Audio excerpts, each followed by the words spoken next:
So people love it when we talk about books. Is there books, maybe three or so, technical fiction, philosophical, that had an impact on your life and you might recommend?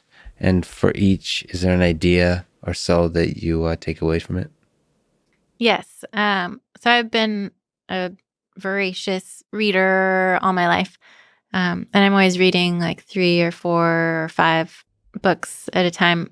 Um, and now I use Audible a lot too, and podcasts and things like that. Um, so I think the first one that stands out to me is It's a novel, "Tender is the Night" by Fitzgerald, and I I read it when I was much younger, but I went back and read it recently, and it's not that good. So I'm not sure why it has like such an important place in my literary history. But I love Fitzgerald as an author because he has very like flowery prose that I can just picture what he's saying, but he does it in such a creative way. I remember that one in particular because I read a ton as a kid too, but it kind of set me, is like the beginning of my adult reading life and getting into classics. And I do feel like they seem intimidating maybe. And then I realized that they're all just like love stories.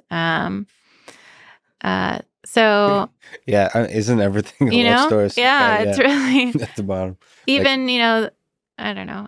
I was surprised that even like a lot of the Russian authors, they're all yeah. just love stories. We're Uh, humans are pretty simple. There's not much to yeah. work. There's not much to work with. So So I think maybe that was it. It made like that whole world less intimidating to me and cemented my love that's for cool. reading. People should have just approached the classics like there's probably a love Chick story in here. flicks. Yeah. So it somehow boils down to a chick flick. So Yes. just relax and enjoy the ride. And Uh, then so what else? changing gears quite a bit. The Beginning of Infinity. Do you know it? By David Deutsch. So he's a physicist, I think at Cambridge or Oxford. And so I was introduced like more formally to a lot of the ideas, like a lot of the things we've talked about. He has a lot more like formalism and physics rigor around. And so I got introduced to, more like jargon of how to think about some of these ideas. Um, like memes and, DNA as the ultimate meme, uh, the concept of infinity and objective beauty. But he has a really strong grounding in physics. And then, So he has a rigorous way of talking about these like big yeah, topics. so that was very mind opening to me to read that. But it also, I think, is probably part of why I ended up marrying my husband is related to that book. And then I've had some other really great connections with people because I had read it and so had they. I like how you turn that book, even that book, into a love story.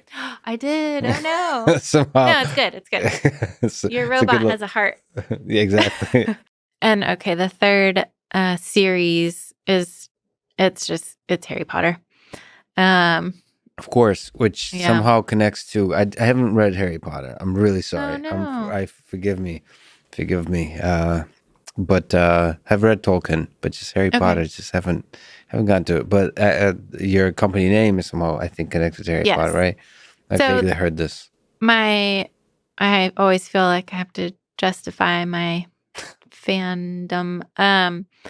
The first 3 books came out when I was 10, so I went along this journey with Harry, age-wise, and I read them all like 9 or 10 times, all 7 books, and I think anything that just keeps you reading is what's important. And I have lulls where I don't feel like reading anything, so I'll reread a Harry Potter or a trashy detective novel or something, and I don't really care. And that's why I mention Harry Potter, because it whatever just keeps me reading, I think, is important. And it was a big part of my life growing up. And then yes, Axion.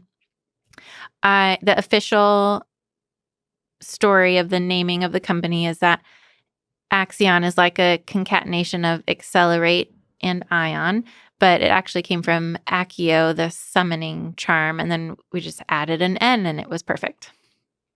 What's the summoning charm? It's just it's one of the spells in Harry Yeah, Potter? it probably most notably, Harry uses it to summon his broomstick out of his dorm room when he's battling a dragon somewhere else. So he says the spell and the broomstick comes to him. So summoning in that way. Okay, there we go. This is brilliant. So the big thing is that it's something that you've carry with. It's like it's your safe place you return to. Something Yeah, like the and Harry Potter. That, I reread them still. Whatever keeps me reading, I think, is the most important thing. Okay, I got it. So Yeah. I'm actually the same way in terms of the habit of it. It's Yeah. important. Yeah, it's important to just keep Exactly. reading. But I have found myself struggling a little bit because I listen to a lot of audiobooks now. I've struggled to then switch back to reading seriously. Because just I read so many papers, I read so many other things.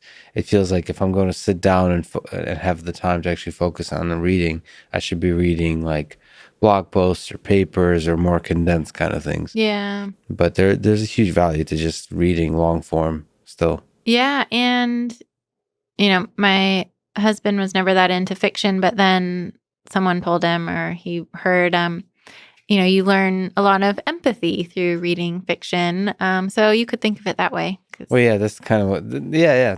And it's also fiction is a nice, unlike not less so with nonfiction, is a chance to travel. I see it as kind of traveling. Yeah, as you go to this other world, and it's nice because it's like much more efficient. You don't have to get on a plane. You don't have to, and you get to meet all kinds of new people. It's like people say they love traveling, and I say I love traveling too. I just read fiction.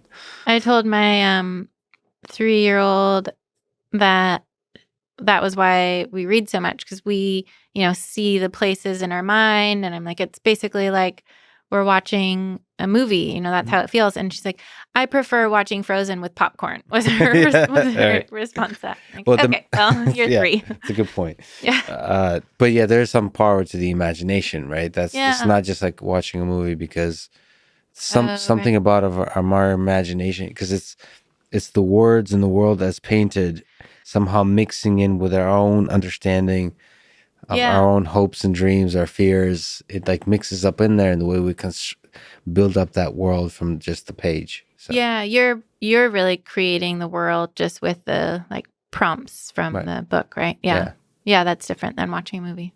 Yeah, which is why it hurts sometimes to watch the movie version, and then you're like, that's true. not at all how I imagined it.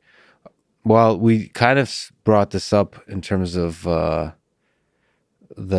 depending on what the goals are.